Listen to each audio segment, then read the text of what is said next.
Napagkasunduan sa pulong ng House Leadership ng Department of Finance at ng Department of Agriculture na pababain ang taripa sa imported rice sa bansa.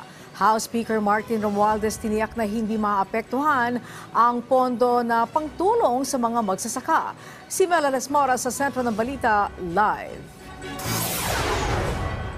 Angelique, tiniyak ni House Speaker Martin Romualdez na mapapangalagaan pa rin naman ang kapakanan ng mga magsasaka kahit pa ibaba ang taripa sa imported na bigas sa bansa.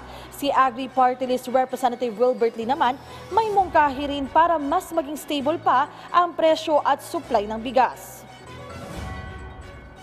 Lubos ang pasasalamat ni House Speaker Martin Romualdez sa pagsusulong ni Finance Secretary Ralph Recto na pababain ang taripa ng imported na bigas sa bansa. Nitong nakaraang linggo, ito rin kasi ang napagkasunduan sa pulong ng liderato ng Kamara kasama ang Department of Finance at Department of Agriculture. Kaya't ikinalulugod ni Romualdez ang pagtarima ni Recto sa kanilang napag-usapan.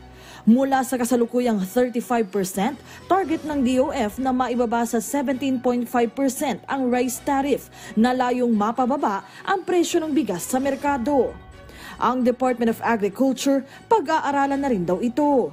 Pero ngayon pa lang, sabi ng ahensya, inaasahang 4 pesos hanggang 5 pesos kada kilo ang maibababa sa presyo kung ito'y tuluyang maipatutupad. Ang ilang grupo naman, umaalma na agad dahil sa huli, baka naman local producers umano ang matalo rito. Pagtitiyak naman ng DA, kung sakaling maibababa ang rice tariff, hindi naman masyadong maapektuhan ang mga magsasaka dahil papasok lang ang imported rice tuwing lean months. Sabi rin ni Speaker Romualdez, kahit bawasan ang taripa ay hindi maaapektuhan ang Rice Competitiveness Enhancement Fund o RCEF na pantulong naman ng gobyerno sa mga magsasaka. Mula noon hanggang ngayon, isa lang naman kasi anya ang layunin ng pamahalaan at yon ay mapababa ang presyo ng pagkain habang pinoprotektahan din ang mga local farmers at producers. Si Agri Party List Representative Wilbert Lee naman, bagamat suportado ang panibagong plano ng gobyerno, may inilatag din siyang mungkahi. Temporary measures ito sa tingin ko, ang kailangan pa rin talaga natin yung pagpapataas ng local production, on time na pagdating ng ayuda, pagpapalakas po ng ating mga post-harvest facilities, yung pong dagdagan yung post-harvest budget, yung pong pagtatayo ng ating mga kadiwa para po sa kanilang market linkages at yung pagdating ng on time ng mga ayuda, no, yun po yung talagang dapat natin gawin. Yun ang long-term solution. Ngayong nagsimula na rin ang tag-ulan, muli ring iginiit ni Lee na mas mainam kung magkakaroon na ng hiwalay na kagawaran na tututok sa pangasiwa ng tubig sa bansa. Yan ang pinaka-long term talaga niya, no, para magkaroon ng isang comprehensive plan, no, para kung paano po ito gagawin. Of course, yung short term natin dyan, yung sinasabi ko, yung quick response fund sana, no, dapat nandyan na yan. No.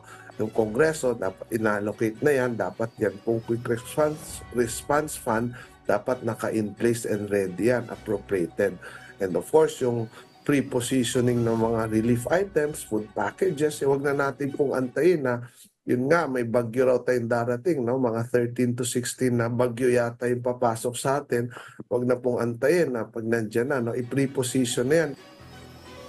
Angelique, dito nga sa Kamara, iba't ibang paraan yung mga talagang ikinakasa at sinusuportahan ng mga mambabatas para mapababa pa ang presyo ng bigas sa merkado. Bukod dito sa kanilang pagsuporta sa rice tariff reduction ay talagang patuloy yung panawagan ng liderato ng Kamara sa panig naman ng Senado na ipasa na rin ang RTL Amendment Bill o itong panukalang pag-amyenda sa rice tariffication law na isa rin sa mga nakikitang hakbang ng Kamara para nga iba yung mapababa ang presyo ng bigas sa merkado. Angelique? Yes, Mela, paano tayo makakasiguro na hindi ikalulugi ng ating mga local farmers itong pagbaba ng taripa sa mga imported rice?